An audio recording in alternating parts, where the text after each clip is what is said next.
നമ്മുടെ അല്പസമയത്തെ ധ്യാനത്തിന് സഹായകരമായി അപ്പോസ്തലനായ വിശുദ്ധ പൗലോസ് കൊരിന്ത്യർക്കെഴുതിയ 1-ാം ലേഖനം 4-ാം അധ്യായം ആദ്യത്തെ 5 വാക്യങ്ങൾ ഞാൻ വായിക്കാം. എൻ്റെ കയ്യിലുള്ള പരിഭാഷ നമ്മൾ സാധാരണ ഉപയോഗിക്കുന്ന പരിഭാഷയല്ല, POC പരിഭാഷയാണ്. ദയവായി ശ്രദ്ധിച്ചാട്ടെ. 1 കൊരിന്ത്യർ 4-ാം അധ്യായം 1 മുതൽ 5 വരെ. ക്രിസ്തുവിൻ്റെ ദാസന്മാരും ദൈവരഹസ്യങ്ങളുടെ കാര്യസ്ഥന്മാരുമായിട്ടാണ് ഞങ്ങളെ പരിഗണിക്കേണ്ടത്. കാര്യസ്ഥന്മാർക്ക് വിശ്വസ്തത കൂടിയേ തീരൂ. നിങ്ങളോ ഏതെങ്കിലും ന്യായാസനമോ എന്നെ വിചാരണ ചെയ്യുന്നെങ്കിൽ അത് ഞാൻ കാര്യമാക്കുന്നില്ല, ഞാനും എന്നെ വിധിക്കുന്നില്ല. ഞാൻ ഏതെങ്കിലും തരത്തിൽ കുറ്റക്കാരനാണെന്ന് എനിക്ക് ബോധ്യമില്ല. എന്നാൽ അതുകൊണ്ട് മാത്രം ഞാൻ നീതീകരിക്കപ്പെട്ടു എന്ന് അർത്ഥമില്ല. എന്നെ വിധിക്കുന്നവൻ കർത്താവാണ്. അതിനാൽ മുൻകൂട്ടി നിങ്ങൾ വിധി പ്രസ്താവിക്കരുത്. കർത്താവ് വരുന്നതുവരെ കാത്തിരിക്കുവിൻ. അന്ധകാരത്തിൽ മറഞ്ഞിരിക്കുന്നവയെ വെളിച്ചത്തെ കൊണ്ടുവരുന്നവനും ഹൃദയ രഹസ്യങ്ങൾ വെളിപ്പെടുത്തുന്നവനും അവനാണല്ലോ. അപ്പോൾ ഓരോരുത്തർക്കും ദൈവത്തിൻ്റെ പ്രശംസ ലഭിക്കും. 17-ാമത്തെ വാക്യം. കർത്താവിൽ എൻ്റെ പ്രിയ പുത്രനും വിശ്വസ്തനുമായ തിമത്തിയോസിനെ നിങ്ങളുടെ അടുത്തേക്ക് ഞാൻ അയച്ചത് എല്ലായിടത്തുമുള്ള എല്ലാ സഭകളിലും ഞാൻ അവരെ പഠിപ്പിച്ചുകൊണ്ടിരിക്കുന്നത് പോലെ ക്രിസ്തുവിലുള്ള എൻ്റെ മാർഗങ്ങൾ നിങ്ങളെയും അനുസ്മരിപ്പിക്കുവാനാണ്. ക്രിസ്തുവിലുള്ള എൻ്റെ മാർഗങ്ങൾ നിങ്ങളെയും അനുസ്മരിപ്പിക്കുവാനാണ്. പ്രാർത്ഥിക്കാം. ഞങ്ങളുടെ ദൈവമായ കർത്താവേ, ഈ രാവിലെ സമയത്തിനായി സ്തോത്രം. ഇന്നത്തെ ശുശ്രൂഷയുടെ അനുഗ്രഹത്തിനായി പ്രാർത്ഥിക്കുന്നു. ഈ ശുശ്രൂഷയിലൂടെ വലിയ ഉത്തരവാദിത്തത്തിലേക്ക് പ്രവേശിക്കുന്ന ഷമ്മാസിനെ ഓർത്തപേക്ഷിക്കുന്നു. ശുശ്രൂഷയ്ക്ക് കാർമ്മികത്വം വഹിക്കുന്ന ഞങ്ങളുടെ പ്രിയപ്പെട്ട തിരുമേനി നിൻ്റെ കരങ്ങളിൽ വയ്ക്കുന്നു. വന്നുചേർന്ന എല്ലാവരെയും, ദൂരത്തിരുന്ന് ഇത് ശ്രദ്ധിക്കുന്ന പ്രിയപ്പെട്ടവരെയും അനുഗ്രഹിക്കണമേ. ഞങ്ങളുടെ എല്ലാവരുടെയും പ്രാർത്ഥന ഈ ശുശ്രൂഷയ്ക്കും പ്രിയ ഷമ്മാസിൻ്റെ ഭാവി ശുശ്രൂഷയ്ക്കും അനുഗ്രഹകരമാക്കണമേ. അടിയൻ്റെ വായിലെ വാക്കുകളും നിൻ്റെ മക്കളുടെ ഓരോരുത്തരുടെ ഹൃദയത്തിലെ ധ്യാനവും അങ്ങേക്ക് പ്രസാദകരമായിരിക്കണമേ. യേശുവിൻ്റെ നാമത്തിൽ തന്നെ ആമേൻ. ഒരിക്കലൊരു പട്ടംകുട ശുശ്രൂഷയിൽ നമ്മുടെ സഭയിലെ സീനിയറായ ഒരു അച്ഛൻ അദ്ദേഹത്തിനുണ്ടായ ഒരു അനുഭവം പങ്കുവെച്ചത് ഈ അവസരത്തിൽ ഞാൻ ഓർക്കുകയാണ്. അദ്ദേഹം പട്ടമേറ്റ് ദൂരസ്ഥാനത്താണ് ആദ്യത്തെ പോസ്റ്റിംഗ്. 1-ാമത്തെ അവധിക്ക് നാട്ടിൽ വന്നപ്പോൾ അദ്ദേഹത്തോട് ഒരു വല്യമ്മച്ചി ചോദിക്കുന്നു, അച്ഛൻ ഇപ്പോൾ എവിടെയാണ് ചൊല്ലുന്നത്? അത് കഴിഞ്ഞ് 1 വർഷം കൂടെ കഴിഞ്ഞ് അച്ഛൻ വീണ്ടും അവധിക്ക് നാട്ടിൽ വന്നപ്പോൾ അതേ വല്യമ്മച്ചി ചോദിക്കുന്നു, അച്ഛൻ ഇപ്പോൾ എവിടെയാണ് ഇരിക്കുന്നത്? 3-ാമത്തെ അവധിക്ക് നാട്ടിൽ വന്നപ്പോൾ അദ്ദേഹത്തോട് അതേ വല്യമ്മച്ചി ചോദിക്കുന്നു, അച്ഛൻ ഇപ്പോൾ എവിടെയാണ് ജോലി ചെയ്യുന്നത്? ചൊല്ലുന്നു, ഇരിക്കുന്നു, ജോലി ചെയ്യുന്നു. വല്യമ്മച്ചി കൃത്യമായി അച്ഛൻ്റെ ശുശ്രൂഷയെ വിലയിരുത്തുകയാണ്. ഇന്ന് രാവിലെ നാം എല്ലാവരും ഇവിടെ ആയിരിക്കുമ്പോൾ ബഹുമാനപ്പെട്ട ഷമ്മാസിനോട് നമുക്കുള്ള വലിയ ആഗ്രഹവും പ്രാർത്ഥനയും, ഇതൊരു വെറും ജോലിയായോ ഇത് ഒരു ഇരിപ്പായോ കാണാതെ അനുഗ്രഹീതമായൊരു ശുശ്രൂഷയായി എന്നും അദ്ദേഹത്തിൻ്റെ മനസ്സിൽ ഉത്തരവാദിത്വ ബോധത്തോടെ ഉണ്ടായിരിക്കണം എന്നുള്ളതാണ്. അടുത്ത സമയത്ത് ഉണ്ടായ ക്രിസ്തീയ സഭാ ചരിത്രത്തിലെ വളരെ പ്രധാനപ്പെട്ട ഒരു സംഭവമാണ് മാർപ്പാപ്പ പോൾ ലിയോ തിരുമേനിയെ കാൻറ്റർബറി ആർച്ച് ബിഷപ്പ് സാറ മുലാലി സന്ദർശിച്ച സംഭവം. സാറ മുലാലി സന്ദർശിക്കുമ്പോൾ അത് കഴിഞ്ഞിട്ട് അവർ പറയുന്ന ഒരു വാക്കുണ്ട്, we are united in prayer because we pray to the father through Jesus Christ our lord. നമ്മളെല്ലാവരും പ്രാർത്ഥനയിൽ ഒന്നായി തീർന്നിരിക്കുന്നു. കാരണം പിതാവായ ദൈവത്തോട് യേശുക്രിസ്തുവിൽ കൂടെ അപേക്ഷിക്കുന്നവരാണ് നാം എല്ലാവരും. അതുകൊണ്ട് May we continue to walk together in that hope. ആ പ്രത്യാശയിൽ നമുക്ക് തുടർന്നും സഞ്ചരിക്കാം എന്ന് ബിഷപ്പ് സാറ മുലാലി ലിയോ മാർപ്പാപ്പയോട് പറഞ്ഞതായിട്ട് വായിക്കുകയുണ്ടായി. ലിയോ മാർപ്പാപ്പ അടുത്ത സമയത്ത് ഇറക്കിയ അദ്ദേഹത്തിൻ്റെ ഒന്നാമത്തെ സർക്കുലർ ലെറ്റർ കഴിഞ്ഞ ആഴ്ചയിൽ പത്രത്തിൽ അദ്ദേഹത്തിന് സൂചനയുണ്ടായിരുന്നു. ആദ്യ സർക്കുലർ, അതിൻ്റെ പേര് മാഗ്നിഫിക്ക ഹ്യൂമാനിറ്റസ് എന്നാണ്. മാഗ്നിഫിക്ക ഹ്യൂമാനിറ്റസ്. അതിൽ അദ്ദേഹം ഈ കാലത്തിൻ്റെ ചില സങ്കീർണതകളെ ചൂണ്ടിക്കാട്ടിയിട്ടുണ്ട്. 200 പേജ് വരുന്ന 42,000 വാക്കുകൾ അടങ്ങിയതാണ് മഹത്തായ മാനവികത എന്നർത്ഥം വരുന്ന മാഗ്നിഫിക്ക ഹ്യൂമാനിറ്റസ് എന്ന ചാക്രിക ലേഖനത്തിൻ്റെ തലക്കെട്ട്. മഹത്തായ മാനവികത. അദ്ദേഹം പറയുകയാണ്, സമാധാനം ഉത്തരവാദിത്തത്തിനപ്പുറം യുദ്ധങ്ങൾക്കിടയിലെ ദുർബലമായ ഇടവേളകൾ മാത്രമായി മാറി. പീസ് എന്ന് പറയുന്നത് അതിന് ആത്മാർത്ഥമായൊരു ആഗ്രഹം, അത് നടപ്പാക്കാനുള്ള ഉത്തരവാദിത്വം നമുക്കില്ല എന്ന രീതിയിൽ ചിന്തിക്കുകയും യുദ്ധങ്ങൾക്കിടയിലെ ദുർബലമായ ഇടവേളകളായി പീസ് മാറുകയും ചെയ്തിരിക്കുന്നു എന്നാണ് മാർപ്പാപ്പ എഴുതിയിരിക്കുന്നത്. ആർട്ടിഫിഷ്യൽ ഇൻ്റലിജൻസിനെ കുറിച്ച് ഞാൻ വളരെയധികം ശ്രദ്ധിക്കുന്നവരാണ്. അദ്ദേഹം എഴുതുന്നു, അമിതമായ ഉപയോഗം ദുരന്തത്തിലേക്ക് വഴിതെളിക്കാൻ സാധ്യതയുണ്ട്. നിയന്ത്രണമില്ലെങ്കിൽ ചരിത്രത്തിലെ അടിമത്തം ആവർത്തിക്കും. അതുകൊണ്ട് പുതിയൊരു ബാബേൽ ഗോപുരം പണിയുന്നത് ഒഴിവാക്കണം. AI ഒഴിവാക്കണമെന്നല്ല അദ്ദേഹം പറഞ്ഞത്, അതിൻ്റെ ദുരുപയോഗവും അമിതമായ ഉപയോഗവും ശ്രദ്ധിക്കണം. പ്രത്യേകിച്ച് സ്വകാര്യ ഇടങ്ങളിലുള്ള അതിൻ്റെ ഉപയോഗത്തിന് നിയന്ത്രണം വേണം. അപ്പോൾ സമാധാനത്തെ പറ്റിയാണെങ്കിലും ഐക്യത്തെ പറ്റിയാണെങ്കിലും ഇപ്പോഴത്തെ ലോക സാഹചര്യങ്ങളെ പറ്റിയാണെങ്കിലും ഒക്കെയുള്ള വിലയിരുത്തലുകളാണ് ഞാൻ ആമുഖമായിട്ട് പറഞ്ഞത്. കൊരിന്ത്യ ലേഖനത്തിൽ നിന്നാണല്ലോ നമ്മൾ ധ്യാനിക്കുവാനായി വാക്യങ്ങൾ വായിച്ചത്. AD 55 കൊരിന്ത്യ ലേഖനം എഴുതപ്പെട്ടത് എന്നാണ് നമ്മൾ വിശ്വസിക്കുന്നത്. അപ്പോസ്തലനായ വിശുദ്ധ പൗലോസ് അദ്ദേഹത്തിൻ്റെ 2ാമത്തെ മിഷണറി യാത്രയിൽ സ്ഥാപിച്ച സഭയാണ് കൊരിന്തിലെ സഭ. കൊരിന്ത് എന്ന് പറയുന്നത് ഗ്രീസിൻ്റെ, പുരാതന ഗ്രീസിൻ്റെ ഒരു പ്രധാനപ്പെട്ട പട്ടണം ആണ് എന്ന് നാം മനസ്സിലാക്കിയിട്ടുണ്ടല്ലോ. ഏഷ്യയും യൂറോപ്പിനെയും തമ്മിൽ ബന്ധിപ്പിക്കുന്ന ഒരു സന്ധിയായി ഈ കൊരിന്തിനെ കുറിച്ച് മനസ്സിലാക്കാം. ഏഥൻസാണ് ഗ്രീസിൻ്റെ തലസ്ഥാനമെങ്കിലും അതിൻ്റെ വാണിജ്യ കേന്ദ്രം എന്ന് പറയുന്നത് കൊരിന്താണ്. സമ്പൽ സമൃദ്ധി ഒരുപാടുണ്ട് അവിടെ ഒരു കൂട്ടം ആൾക്കാർക്ക്. അവിടെ ഉണ്ടായിരുന്ന വളരെ പ്രശസ്തമായ ഒരു ക്ഷേത്രത്തിൻ്റെ പേര് അഫ്രഡൈറ്റീസിൻ്റെ ക്ഷേത്രം എന്നാണ്. 1000-ഓളം ദേവദാസികൾ, അവരൊക്കെ മിക്കവരും വ്യഭിചാര കർമ്മത്തിൽ ഏർപ്പെടുന്നവരാണ്, ആ പട്ടണത്തിൽ ഉണ്ടായിരുന്നു.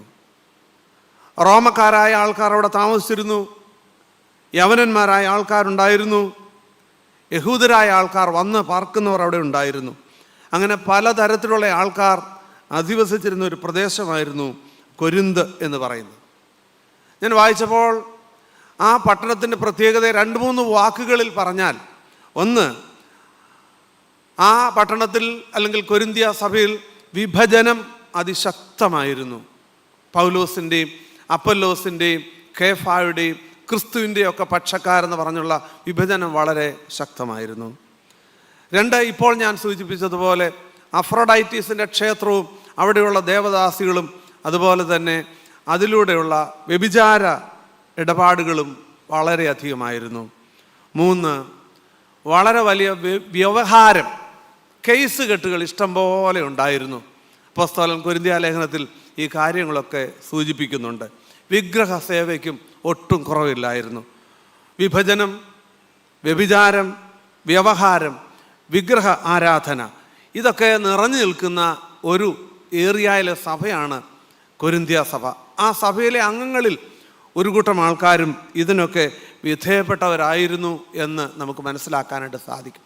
അവരെ അഡ്രസ്സ് ചെയ്തുകൊണ്ട് കൊരിന്ത്യ ലേഖനം അപ്പോസ്തലൻ എഴുതുകയാണ്. ഇതിൻ്റെ ആദ്യത്തെ അധ്യായത്തിലെ ആദ്യ വാക്യങ്ങൾ അഭിസംബോധനകളും ഗ്രീറ്റിംഗ്സ് ഒക്കെയാണ്. എന്നാൽ ആദ്യത്തെ അധ്യായത്തിൻ്റെ 10-ാം വാക്യം മുതൽ 6-ാം അധ്യായം വരെ കാണുന്നത് ഈ കൊരിന്ത്യ സഭയിലെ ഇങ്ങനെയുള്ള തെറ്റായ കാര്യങ്ങൾ, അധാർമികമായ കാര്യങ്ങൾ, ദുർനടപ്പുകളെ ശാസിച്ചുകൊണ്ട് പൗലോസ് അപ്പോസ്തലൻ എഴുതുന്നതാണ്. 7-ാം അധ്യായം മുതൽ 15-ാം അധ്യായം വരെ നോക്കുമ്പോൾ കൊരിന്ത്യർ പൗലോസിനോട് അവർക്കുണ്ടായിരുന്ന സംശയങ്ങൾ എഴുതി ചോദിച്ചിരുന്നു.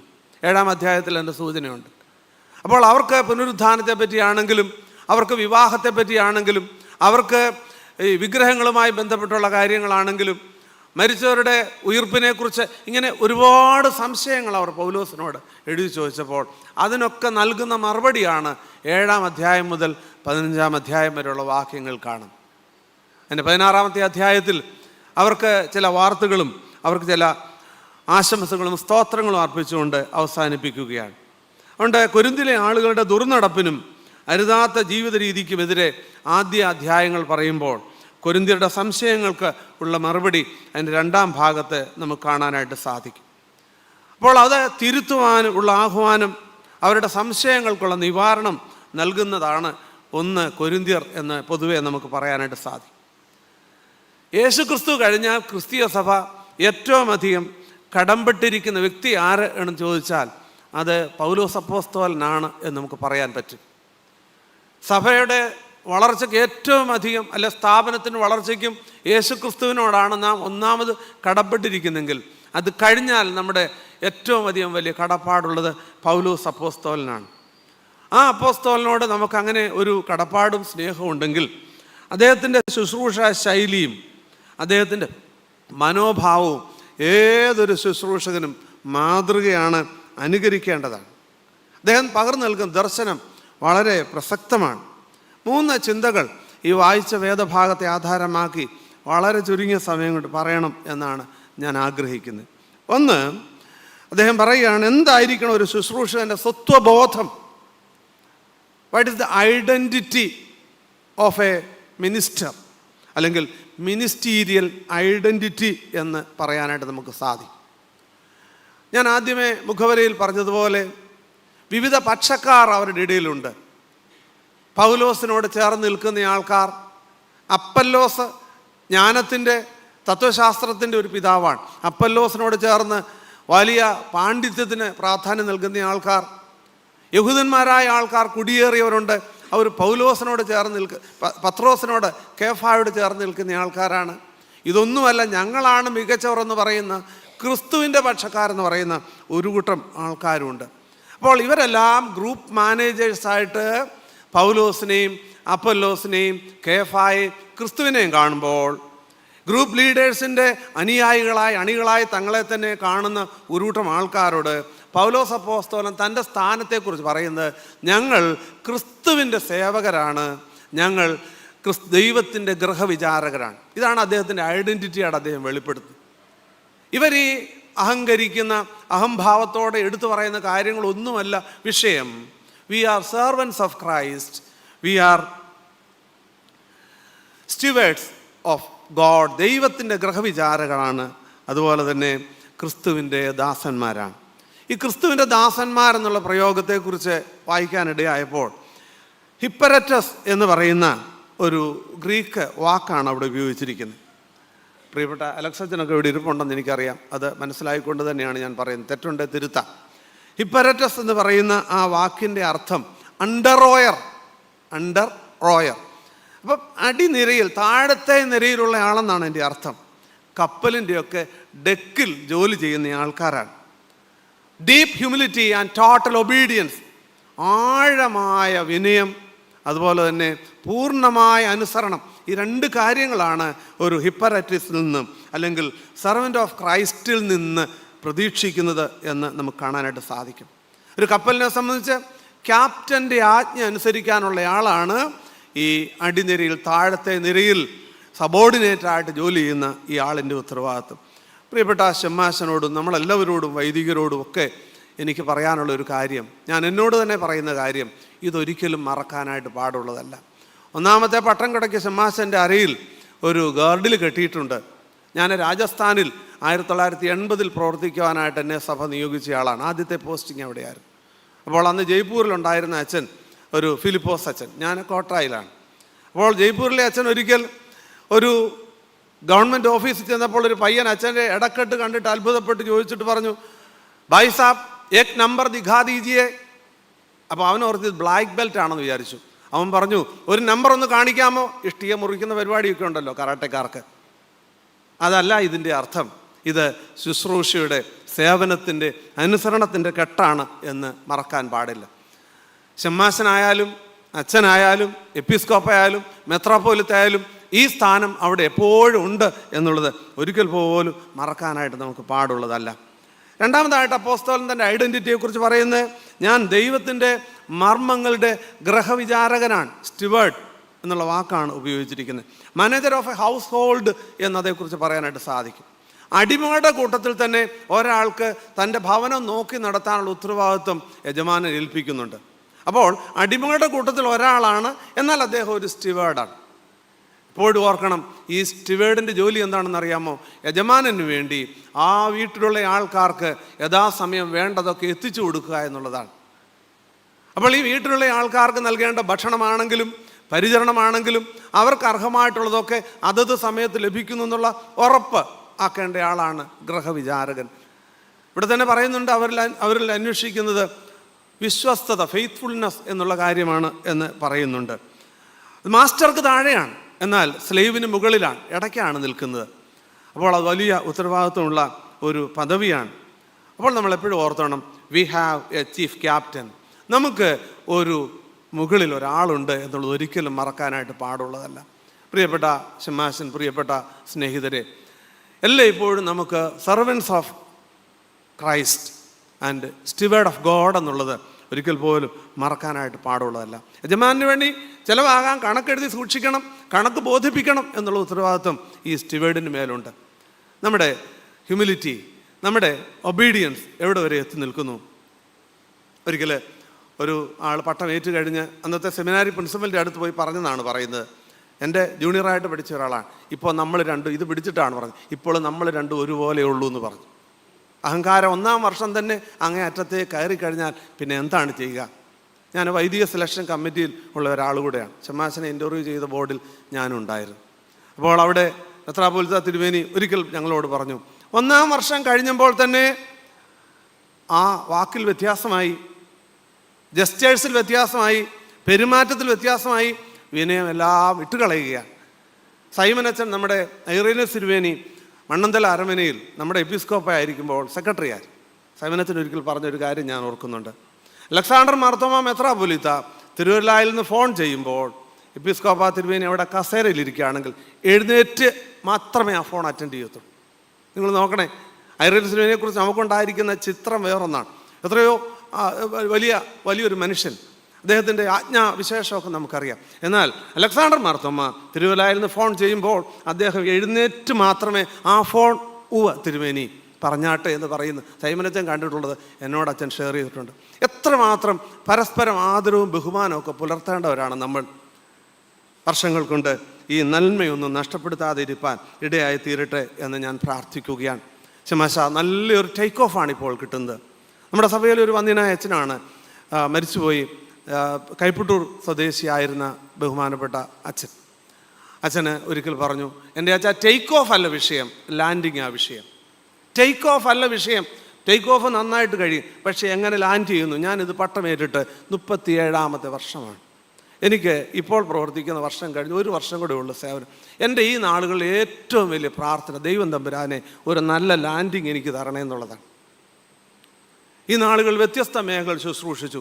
അപ്പോൾ നമ്മൾ പറന്ന് കയറും ഒരു എയറോപ്ലെയിൻ, ഈ വിമാനത്താവളത്തിൽ നിന്ന് പറന്നൊക്കെ ഉയരും, കുഴപ്പം കാണത്തില്ല, ആകാശത്തൂടെ പറക്കുകയും ചെയ്യും. പക്ഷേ എങ്ങനെ ലാൻഡ് ചെയ്യുന്നുള്ള വളരെ പ്രധാനപ്പെട്ട കാര്യമാണ്.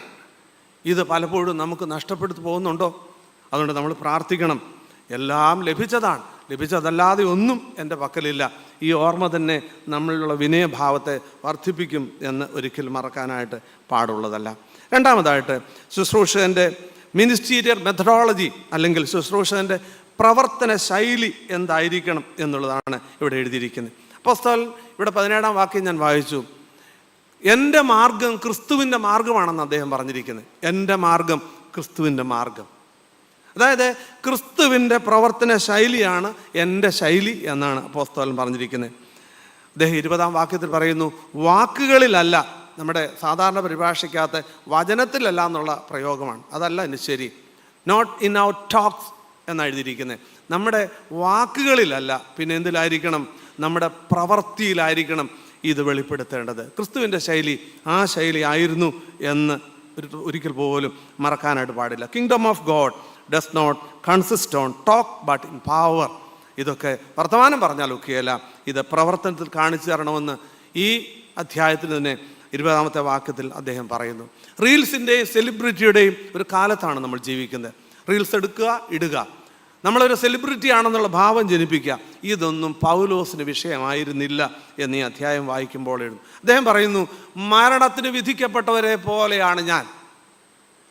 മറ്റവരൊക്കെ വലിയ ക്രെഡിറ്റ് പറയുമ്പോൾ അദ്ദേഹം പറയുന്നു, ഒരു റോമൻ ജനറൽ ഒരു വലിയ യുദ്ധം ജയിച്ചു കഴിയുമ്പോൾ വലിയൊരു പരേഡ് നടത്തും. അദ്ദേഹത്തിൻ്റെ ആ വലിയ വിജയത്തെ ആഘോഷിക്കുന്ന ഒത്തിരി കാഴ്ചകൾ ആ പരേഡിലുണ്ട്. ഏറ്റവും അവസാനം അദ്ദേഹം ക്യാപ്റ്റീവായിട്ട് പിടിച്ചുകൊണ്ട് വന്ന ആൾക്കാരെ കൊണ്ട് അവരെല്ലാവരും കൊല്ലാനുള്ളതാണ്. ഏറ്റവും അവസാനം ഏറ്റവും പുറകിലായിട്ട് അവരെ ഇങ്ങനെ പ്രദർശിപ്പിക്കും. അപ്പോസ്തലൻ പറഞ്ഞു, ഞങ്ങൾ അങ്ങനെ പ്രദർശിക്കപ്പെടുന്ന ഒരു കൂട്ടം ആൾക്കാരുടെ അവസ്ഥയിലാണ്. റീൽസിലും സെലിബ്രിറ്റിയിലുമൊക്കെ മതിമറക്കുമ്പോൾ പൗലോസിൻ്റെ ഈ വാക്കുകൾ നമ്മളെ വല്ലാതെ ടോണ്ട് ചെയ്യണം എന്നാണ് എൻ്റെ ഒരു ആഗ്രഹം. അതുകൊണ്ട് തന്നെ സഹനത്തിൻ്റെ പാതയാണ് ഈ ശൈലി എന്നുള്ളത് ഒരിക്കലും മറക്കാനായിട്ട് പാടില്ല. മരണത്തിന് വിധിക്കപ്പെട്ടവരെ പോലെ നമ്മൾ, പൗലോസ് പറയുന്നു, അങ്ങനെയാണെങ്കിൽ നമുക്കും ആ ഒരു സ്ഥാനമാണ്. ഏത് ത്യാഗവും ഏറ്റെടുക്കാനുള്ള ഒരു അവസാനത്തെ നിരയിൽ നിൽക്കുവാനുള്ള, അതിനുവേണ്ടി ഞങ്ങളെ പ്രദർശിപ്പിച്ചിരിക്കുകയാണെന്നാണ് പറയുന്നത്. പുസ്തകം താഴെ തന്നെ പറയുന്നുണ്ട്, അധ്വാനത്തിൻ്റെ പാതയാണ്. ഞാൻ എല്ലാ വാക്യങ്ങളും വായിക്കുന്നില്ല. 12 പറയുന്നു അധ്വാനത്തിൻ്റെ പാതയാണ്. കൊരിന്ത്യ സഭയിൽ ഒരുപാട് അഹംഭാവമുള്ള ആൾക്കാരുണ്ടായിരുന്നു. അധ്വാനത്തിൻ്റെ പാത കൈകൊണ്ട് വേല ചെയ്യുന്നു എന്നൊക്കെ പറയുമ്പോൾ മാനുവൽ ലേബർ എന്ന് പറയുന്ന അടിമകൾക്കുള്ളതാണ്. അങ്ങനെയാണ് അപ്പോസ്തലൻ പറയുന്നു, ഞാൻ അടിമകളുടെ ജോലി ചെയ്യാൻ സന്നദ്ധനാണ്. എന്താ കാര്യം? അദ്ദേഹം പറയുന്നു, നിങ്ങൾ അപ്പോസ്തല പ്രവൃത്തികൾ 18-ാം അധ്യായം ആദ്യ വാക്യങ്ങൾ വായിക്കുകയാണെങ്കിൽ ഇതിനോട് ചേർത്ത് വായിച്ചാൽ ഒത്തിരി കാര്യങ്ങൾ നമുക്ക് അർത്ഥവത്തായിട്ട് തോന്നും. പൗലോസ് അപ്പോസ്തലൻ കൊരിന്തിൽ ചെല്ലുമ്പോൾ അവിടെ ഉണ്ടായിരുന്ന 2 വ്യക്തികളാണല്ലോ, അഖിലാസും പ്രിസ്കില്ലയും. അവരൊരുമിച്ച് കൂടാര പണി ചെയ്യുകയാണ്, കൈകൊണ്ട് അധ്വാനിക്കുകയാണ്. ആ കാലത്തൊരു സ്ലേവാണ് ഈ ജോലി ചെയ്യുന്നത്. അപ്പോസ്തലൻ പറഞ്ഞു, എനിക്കത് ചെയ്യാൻ ഒരു മടിയുമില്ല. യൂഹാനോൻ മാർത്തോമ മെത്രാപ്പൊലീത്തായെ നമ്മൾ എത്രമാത്രം ആദരിക്കുന്നു. കോട്ടയം മാർത്തോമ സെമിനാരി സ്കൂളിൽ അദ്ദേഹം CM ജോൺ എന്ന് പറയുന്ന അധ്യാപകനായിരുന്നു. അദ്ദേഹത്തിൻ്റെ മുദ്രമോതിരം, സഭ കൊടുത്ത മോതിരം മുത്താനായിട്ട് ചെല്ലുമ്പോൾ ഈ മെത്രാപ്പൊലീത്ത പറയുമായിരുന്നു, നിങ്ങൾക്കറിയാമോ, ആ സ്കൂളിൽ ഞാനൊരു അധ്യാപകനായിരുന്നപ്പോൾ അനേക കുട്ടികളുടെ മലമൂത്രങ്ങൾ, ആ വിസർജ്യങ്ങളൊക്കെ മാറ്റിയ ആളാണ്. അവരുടെ ഛർദിലൊക്കെ കോരി മാറ്റിയ ആൾ. ആ ആളിൻ്റെ കൈയാണ് നിങ്ങൾ മുത്തുന്നത് എന്നൊരിക്കലും മറക്കാനായിട്ട് പാടില്ല എന്ന് അദ്ദേഹം പറയുകയാണ്. അപ്പോൾ കൈകൊണ്ട് അധ്വാനിക്കുന്നത് ഒരു മോശമാണെന്നോ ഒരു ചെറുതാകുന്ന അനുഭവമാണെന്നോ പറയുന്നില്ല. സേവനത്തിൻ്റെ പാതയാണ്. അഖിലാസിനോടും പ്രിസ്കില്ലയോടും കൂട്ടുചേർന്ന് പ്രവർത്തിക്കുന്ന ഒരു മെത്തേഡ് ഓഫ് വർക്കാണ് അദ്ദേഹത്തിനുള്ളത്. മാത്രമല്ല, തനിക്കൊരു പിൻഗാമി ഒരുക്കി തിമോത്തിയോസിനോട് പറഞ്ഞു, നീ പോയി ആ കൊരിന്ത്യരോട് കാര്യം പറയണം, ഞാൻ പഠിപ്പിച്ച കാര്യങ്ങളൊക്കെ ഓർമ്മിപ്പിക്കണം. ഒരു ഫോളോ അപ്പുമാണ്. അതേസമയത്ത് തന്നെ അടുത്തൊരു ഗ്രൂപ്പ് ആൾക്കാരെ ഒരുക്കുന്ന അനുഭവമാണ് ഈ ശുശ്രൂഷയിൽ. ഒരിക്കൽ പോലും ഇത് മറക്കാനായിട്ട് പാടില്ല. ഈ അധ്യായത്തിൻ്റെ ഏറ്റവും അവസാന വാക്യങ്ങൾ കിടക്കുന്നു, ഞാൻ വടിയും കൊണ്ട് വരണോ? വാത്സല്യത്തിൻ്റെ ശുശ്രൂഷയാണ്. ഞാനൊരു സ്പിരിച്വൽ ഫാദറായിട്ട് നിങ്ങളുടെ അടുത്ത് വരാനാണ് ഇഷ്ടമെന്ന് കൊരിന്ത്യരോട് പറഞ്ഞു. Not as an instructor but as a spiritual father. വടിയും കൊണ്ട് വരണോ എന്ന് ചോദിക്കുമ്പോൾ വടിയും കൊണ്ട് വരാനല്ല എനിക്കിഷ്ടം എന്നാണ് ആ പ്രയോഗത്തിൻ്റെ അർത്ഥം എന്ന് നമുക്കറിയാമല്ലോ. പ്രിയപ്പെട്ടവരെ, ഈ ശുശ്രൂഷയിൽ ഈ മെത്തേഡാണ് നമുക്ക് കർത്താവ് അനുവദിച്ച് തന്നിട്ടുള്ളത്. അഹംഭാവത്തിൻ്റെ അഹങ്കാരത്തിൻ്റെയും ഒക്കെ ഒരു കാലത്ത് എത്രമാത്രം ആദരവോടും ബഹുമാനത്തോടും കൂടെ ജനത്തെ കാണേണ്ടവരും ശുശ്രൂഷിക്കേണ്ടവരുമാണ്. അരയിൽ തുവാല ചുറ്റി കയ്യിൽ തളിയെടുത്ത കർത്താവിൻ്റെ ശൈലിയാണ് നമ്മുടെ ശൈലിയെന്ന് മറക്കാതിരിക്കാം. മൂന്നാമതായിട്ട് മിനിസ്റ്റീരിയൽ അസസ്മെൻറ്റ് അല്ലെങ്കിൽ മിനിസ്റ്റീരിയൽ ഇവാലുവേഷൻ, ശുശ്രൂഷൻ്റെ വിലയിരുത്തൽ. ഇതിൻ്റെ ആദ്യ വാക്യങ്ങൾ, ആ വാക്യങ്ങൾ പറയുന്നു, ഈ ലോകത്തിലുള്ള ആൾക്കാർ എങ്ങനെ വിലയിരുത്തുന്നു എന്നുള്ളത് എനിക്കൊരു വിഷയമല്ല. എനിക്ക് മാർക്കിടാനായിട്ട് ഒരാളുണ്ട്, അദ്ദേഹം എത്ര മാർക്ക് ഇടുന്നു എന്നുള്ളതാണ്. അദ്ദേഹം എനിക്ക് പ്രശംസ തരും ആ കാലത്ത്. എന്നിട്ട് അദ്ദേഹം പറഞ്ഞു, ഞാൻ തന്നെ നോക്കുമ്പോൾ എനിക്ക് കുഴപ്പമൊന്നുമില്ല എന്നെനിക്ക് തോന്നുന്നു. പക്ഷേ അതല്ല സത്യം. ഞാൻ തന്നെ നോക്കി എനിക്ക് മാർക്ക് ഇടുമ്പോൾ കുഴപ്പമില്ല എന്നെനിക്ക് തോന്നും. അപ്പോൾ ഞാൻ എന്നെ തന്നെ നോക്കുമ്പോൾ കുഴപ്പമില്ലെന്ന് തോന്നിയാലും അതല്ല ശരി എന്ന് അപ്പോസ്തലൻ പറയുകയാണ്. കർത്താവ് മാർക്കിട്ടേ വെക്കുള്ളൂ. പ്രിയപ്പെട്ടവരെ, നമ്മുടെ ശുശ്രൂഷയെപ്പറ്റി കൂടെ നമുക്ക് അസസ്മെൻ്റ് ആവശ്യമാണ്. അപ്പോൾ ശുശ്രൂഷയുടെ ലക്ഷ്യം എന്താണെന്നുള്ള ബോധ്യം ഉണ്ടായിരിക്കണം. അപ്പോസ്തലപ്രവൃത്തികൾ 20:24 അദ്ദേഹം തൻ്റെ ലക്ഷ്യത്തെപ്പറ്റി പറയുന്നുണ്ട്. ദൈവത്തിൻ്റെ കൃപയുടെ സുവിശേഷത്തിന് സാക്ഷ്യം നൽകുക, അതിനായി യേശു ക്രിസ്തു തന്നെ ഏൽപ്പിച്ച ദൗത്യം നിർവഹിക്കുക. കർത്താവായ യേശു ക്രിസ്തുവിൻ്റെ സുവിശേഷത്തിൻ്റെ സാക്ഷികളാകുക എന്നുള്ളതാണ് അപ്പോസ്തലൻ തൻ്റെ ലക്ഷ്യമായിട്ട് പ്രഖ്യാപിച്ചത്. അദ്ദേഹം അത് വിലയിരുത്തുന്നു. കൂടെ അദ്ദേഹം പറയുന്നു, മനുഷ്യർ പല വിധമാണ് വിലയിരുത്തുന്നത്, അവർ പല വിധത്തിൽ വിധിക്കും, എന്നാൽ ദൈവത്തിൻ്റെ വിലയിരുത്തലാണ് പ്രധാനപ്പെട്ടത്. ഞാനൊരു ബുക്ക് വായിച്ചപ്പോൾ അതിനകത്ത് എഴുതിയിരിക്കുന്നു, ഞാനിപ്പോൾ ഒരു പ്രസംഗം കഴിയുമ്പോൾ നിങ്ങൾക്ക് എന്താണ് കിട്ടുന്നത്, അല്ലെങ്കിൽ പള്ളിയിൽ ഞാൻ പ്രസംഗിച്ച് കഴിയുമ്പോൾ എൻ്റെ മുൻപിലിരിക്കുന്ന കോൺഗ്രിഗേഷൻ എന്താണ്. ഒരു നല്ല പ്രസംഗൻ എന്നുള്ള ആ മാർക്കല്ല നമുക്ക് ആവശ്യമായിട്ടുള്ളത്. അയ്യോ, ഇന്നത്തെ പ്രസംഗത്തിലൂടെ എത്ര വലിയ രക്ഷകനാണ് നമ്മുടെ എന്ന് കണ്ടെത്താൻ കഴിഞ്ഞല്ലോ. ഈ ജനം അത് പറയണം, നമ്മുടെ രക്ഷകൻ എത്ര വലിയ ആളാണ് എന്ന് ജനത്തിന് മനസ്സിലാക്കാത്ത, നമ്മുടെ പ്രസംഗൻ എത്ര ഗംഭീരനാണെന്ന് പറയുന്ന നല്ല കാര്യം. അപ്പോൾ ഈ വിലയിരുത്തൽ ഇത് വളരെ പ്രധാനപ്പെട്ട കാര്യമാണ്. വിലയിരുത്താൻ സമയമെടുക്കണം. അങ്ങനെ സമയമെടുക്കുന്നത് ഒരു നഷ്ടമല്ല. മീൻപിടുത്തക്കാർക്കറിയാം, അവർ വലം നന്നാക്കുന്ന സമയം നഷ്ടമായിട്ട് അവർക്ക് ഒരിക്കൽ പോലും തോന്നാറില്ല. ഒരു വിലയിരുത്തൽ കൂടെ ആവശ്യമാണ്. ദൈവവചനത്തിൻ്റെ വെളിച്ചത്തിൽ, ഇതുപോലെയുള്ള വിശുദ്ധരുടെ ശുശ്രൂഷയുടെ വെളിച്ചത്തിൽ, വാഴ്ത്തപ്പെട്ട കർത്താവ് കാണിച്ചു തന്ന മാതൃകയുടെ വെളിച്ചത്തിൽ വിലയിരുത്തപ്പെടേണ്ടതാണ് നമ്മുടെ ശുശ്രൂഷ. മിനിസ്റ്റീരിയൽ അസസ്മെൻറ്റ് ഉണ്ടായിരിക്കണം എന്നാണ് ഞാൻ പറഞ്ഞതിൻ്റെ അർത്ഥം. ഞാനൊരു ബുക്ക് വായിച്ചപ്പോൾ എഴുതിയിരിക്കുന്നു, അനുഗ്രഹങ്ങൾക്ക് വേണ്ടി നമ്മൾ പ്രാർത്ഥിക്കുന്നവരാണ്. എല്ലാ വിധത്തിലുള്ള അനുഗ്രഹങ്ങൾ പ്രാർത്ഥിക്കുമ്പോൾ അനുഗ്രഹങ്ങൾ ആനുപാതികമായാൽ എന്തായിരിക്കും എന്നൊരു ചോദ്യം അതിനകത്തുണ്ട്. അനുഗ്രഹങ്ങൾ ആനുപാതികമായാൽ എൻ്റെ അർത്ഥം മനസ്സിലായോ? എൻ്റെ ആത്മീയമായ വളർച്ചയ്ക്കനുസരിച്ച് എൻ്റെ ഭൗതികമായ വളർച്ചയും എന്ന് ആ പ്രൊപ്പോർഷൻ ദൈവം തീരുമാനിച്ചാൽ നമ്മളിൽ പലരും സ്ട്രെച്ചറയിൽ എടുത്തുകൊണ്ട് പോകേണ്ട അവസ്ഥയിലായി പോകുമെന്ന് എഴുതിയിരിക്കുന്നു. ഞാൻ പറഞ്ഞ പിടികിട്ടിയെന്നാണ് എൻ്റെ വിചാരം. നമ്മുടെ ആധ്യാത്മികമായ വളർച്ചയ്ക്കനുസരിച്ചുള്ള ഒരു ഭൗതികമായ വളർച്ചയെ ദൈവം തരുന്നുള്ളെങ്കിൽ നമ്മൾ വളരെ വീക്കായിരിക്കും. വീൽ ചെയർ വേണ്ടി വരും നമ്മളെ കൊണ്ടുപോകണമെങ്കിൽ. ഇന്ന് നമ്മുടെ വിലയിരുത്തലിൻ്റെ ഒരു ദിവസം കൂടെയായിട്ട് കാണാനിടയായിത്തീരണം. പ്രിയപ്പെട്ട ശമാശ, ആദായകരമായ ശുശ്രൂഷകളിൽ ആകർഷിക്കപ്പെടാനായിട്ട് പാടില്ല. ദൈവം കരുതി വെച്ചിട്ടില്ലാത്ത അനുഗ്രഹങ്ങൾ തുടക്കത്തിൽ കിട്ടിയെന്ന് വരാം. എൻ്റെ വാക്കുകളല്ല, ഞാൻ വായിച്ച ഒരു ധ്യാന പുസ്തകത്തിലെ വാക്കുകളാണ്. ആദായകരമായ ശുശ്രൂഷകൾ ആകർഷിക്കപ്പെട്ട് അവിടെ ഉടക്കി നിൽക്കരുത്. ദൈവം കരുതി വെച്ചിട്ടില്ലാത്ത അനുഗ്രഹങ്ങൾ തുടക്കത്തിൽ കിട്ടിയെന്ന് വരാം. അതിന് പുറകെ പോയി ദൈവം നമുക്കായി കരുതി വെച്ചിട്ടുള്ളത് ഒരിക്കൽ പോലും നഷ്ടപ്പെടുത്തരുത്. ദൈവം നമുക്കായി കരുതി വെച്ചിട്ടുള്ളത് ഒരിക്കൽ പോലും നഷ്ടപ്പെടാനായിട്ട് പാടില്ല. ലോകത്തിൽ മനുഷ്യരുടെ വിലയിരുത്തലിനുപരിയായി ഒരു മാനദണ്ഡമുണ്ട് ദൈവത്തിന്. ആ മാനദണ്ഡമാണ് നമുക്ക് പ്രധാനപ്പെട്ടത് എന്ന് ഓർക്കണം. സെൽഫ് ഇവാലുവേഷൻ ആകാം, പക്ഷേ സെൽഫ് ജസ്റ്റിഫിക്കേഷൻ ആകാനായിട്ട് പാടില്ല. എന്നെ കേൾക്കുന്ന പ്രിയപ്പെട്ട സ്നേഹിതരെ, എൻ്റെ വാക്കുകൾ ഞാൻ നിർത്തുകയാണ്. നമുക്ക് വല്ല തിരുത്തലും ആവശ്യമുണ്ടോ? ലെസ്ലി ന്യൂബിഗൻ പറയുന്നു, സുവിശേഷീകരണത്തിൽ പരിവർത്തനത്തിന് വിധേയനാകാൻ സുവിശേഷകൻ തയ്യാറാണോ? അദ്ദേഹത്തിൻ്റെ ചോദ്യമാണ്. സുവിശേഷീകരണത്തിൽ പരിവർത്തനത്തിന് വിധേയനാകാൻ സുവിശേഷകൻ തയ്യാറാണോ? അതോ മറ്റേ കക്ഷിയിൽ മാത്രമേ സുവിശേഷകൻ പരിവർത്തനം പ്രതീക്ഷിക്കുന്നുള്ളോ? പ്രസംഗിക്കുന്ന എനിക്ക് പരിവർത്തനം വേണ്ടായോ? അതോ കേൾക്കുന്ന നിങ്ങൾക്ക് മാത്രം മതിയെന്നുള്ള വിചാരത്തിൽ ഞാൻ ഇരിക്കുകയാണോ? എങ്കിൽ അത് വളരെ തെറ്റായ ചിന്താഗതിയാണെന്നാണ് ബിഷപ്പ് ലെസ്ലി ന്യൂബിഗൻ പറയുന്നത്. ഞാൻ എൻ്റെ വാക്കുകൾ നിർത്താനായിട്ട് പോവുകയാണ്. What is our identity? നമ്മുടെ ഒരു മിനിസ്റ്റീരിയൽ ഐഡൻറ്റിറ്റി എന്താണ്? രണ്ടാമതാണ് നമ്മൾ പറഞ്ഞ് നമ്മുടെ ഒരു മിനിസ്റ്റീരിയൽ മെത്തഡോളജി എന്താണ്?